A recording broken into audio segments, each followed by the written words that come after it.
പ്രിയമുള്ളവരെ, കൽപ്പറ്റക്കാരുടെ സ്വന്തം മയിലാടിപ്പാറ വളരെ ഉയരത്തിലാട്ടോ ഈ സ്പോട്ട് ഉള്ളത്.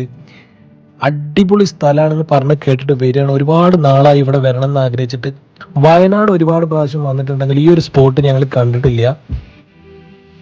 വണ്ടി കുറച്ച് താഴെ നിർത്തിയിട്ട് അത്യാവശ്യം നല്ല നടക്കാനുണ്ട് കേട്ടോ. സാഹസിക യാത്ര ഇഷ്ടപ്പെടുന്നവർക്ക് പറ്റിയൊരു സ്പോട്ടാണ്. കാടിനുള്ളിലൂടെയാണ് ഈ യാത്ര പോണത് കേട്ടോ. ഇതിനുള്ളിൽ കയറിയാൽ തന്നെ ഭയങ്കര തണുപ്പുള്ളതാണ്. നല്ല കാറ്റുണ്ട്. സൈഡിലൊക്കെ വലിയ വലിയ പാറക്കല്ലുകൾ ഇങ്ങനെ കാണാൻ പറ്റും. ടിക്കറ്റ് എടുത്ത് ഞങ്ങൾ മുകളിൽ കയറി. അവിടെ പോയപ്പോഴാണ് ഒരു ജൈനക്ഷേത്രം ഉണ്ട്, അതിൻ്റെ അടുത്തൊരു തടാകം ഉണ്ട്, അതിൽ ധാരാളം മീനുകളുണ്ട്. ഈ പാറയുടെ മുകളിൽ നോക്കിക്കഴിഞ്ഞാൽ കൽപ്പറ്റ ടൗൺ കംപ്ലീറ്റ് കാണാൻ പറ്റും. ഇവിടെ ഭയങ്കര കാറ്റാണ്.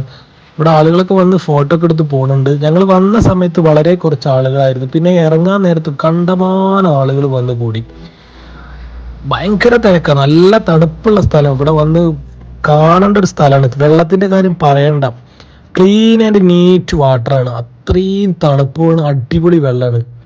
ഇവിടുത്തെ ഒരു പ്രത്യേകത എന്താ വെച്ചാൽ ഇത് ശ്രീബുദ്ധന്റെ കാൽപ്പാടാണെന്ന് വിശ്വസിക്കുന്നുണ്ട്. അത് ഇവിടുത്തെ പാറയിൽ തന്നെ കൊത്തിയെടുത്തിട്ടുള്ളതാണ്. അടിപൊളിയാണ്. വൺ ടൈം ഇവിടെ വന്ന് വിസിറ്റ് ചെയ്യാൻ പറ്റിയൊരു സ്പോട്ടാണ് കേട്ടോ. നല്ല രസമാണ്, നല്ല തണുപ്പാണ്. അതാണ് ഇവിടുത്തെ ഏറ്റവും വലിയ പ്രത്യേകത.